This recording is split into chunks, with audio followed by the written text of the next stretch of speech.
इस साल देश के अधिकांश हिस्सों में बारिश देखने को मिली है।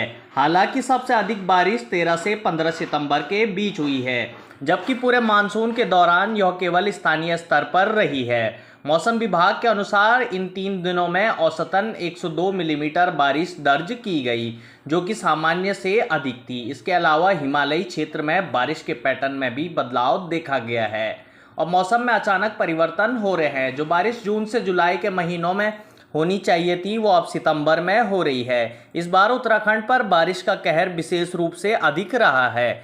चाहे कुमाऊं हो या गढ़वाल, दोनों मंडलों के पर्वतीय जिलों में पहाड़ दरकने की घटनाएं लगातार सामने आ रही हैं। यह सिलसिला अब भी जारी है और भूस्खलन के डरावने वीडियो अक्सर देखने को मिल रहे हैं। अन्य वर्षों की तुलना में इस साल भूस्खलन की घटनाओं में काफ़ी बढ़ोतरी हुई है, जिसमें दर्जनों लोग अपनी जान गंवा चुके हैं। ये बात सही है कि हम पिछले विगत कई सालों से भूस्खलन पे काम कर रहे हैं उत्तराखंड के अंदर।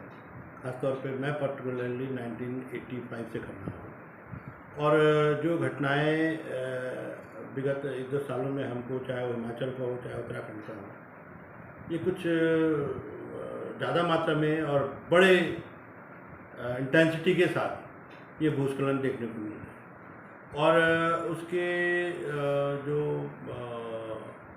कारण हैं, वैसे तो उसके बहुत ही मोटा मोटा जो मैं बताना चाहूँगा कि उसमें जो रेनफॉल का जो इरेटिक बिहेवियर है, इसको हम इरेटिक बिहेवियर कहते हैं कि सडनली एक्सेसिव रेन जो है सर्टेन पॉइंट पर हो जा रहा है, तो जिसकी वजह से जो ऑलरेडी फ्रजाइल टेरेन है हमारा, वो भूस्खलन के तौर पे आपको नज़र आ रहा है।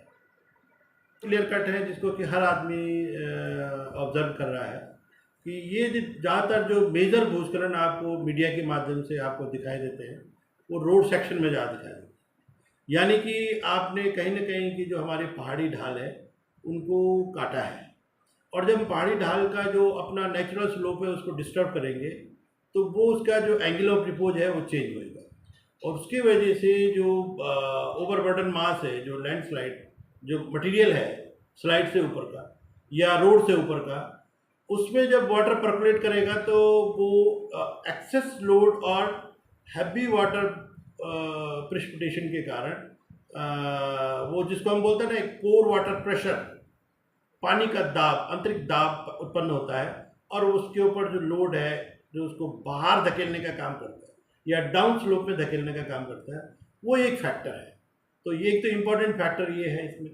और दूसरा, जैसे कि आप जानते हैं कि ये world wide and world known है कि ग्लोबल वार्मिंग एक फैक्टर जो आम भाषा में हम लोग समझ रहे हैं इस बात को, इसका कहीं ना कहीं दिन प्रतिदिन बढ़ता हुआ प्रकोप आपको नज़र आ रहा है। हम रोड की बात कर रहे हैं, जब हम रोड की बात कर रहे हैं तो रोड मानव ने तो बनाई है। जो हमारी नेचुरल स्लोप था उसको डिस्टेबलाइज किसने किया? मानव ने किया। अब मानव ने चाहे वो बिल्डिंग बनाने के लिए किया, शहर बनाने के लिए किया, चाहे सड़क बनाने के लिए किया, चाहे टनल खोदने के लिए किया, कैनाल बनाने के लिए किया, तो ये तो मानव के द्वारा है। तो व्हाट एवर डेवलपमेंटल एक्टिविटीज हम लोग कर रहे हैं वो कहीं ना कहीं उसको ह्यूमन इंड्यूस्ड और मानव जनित ही कहेंगे।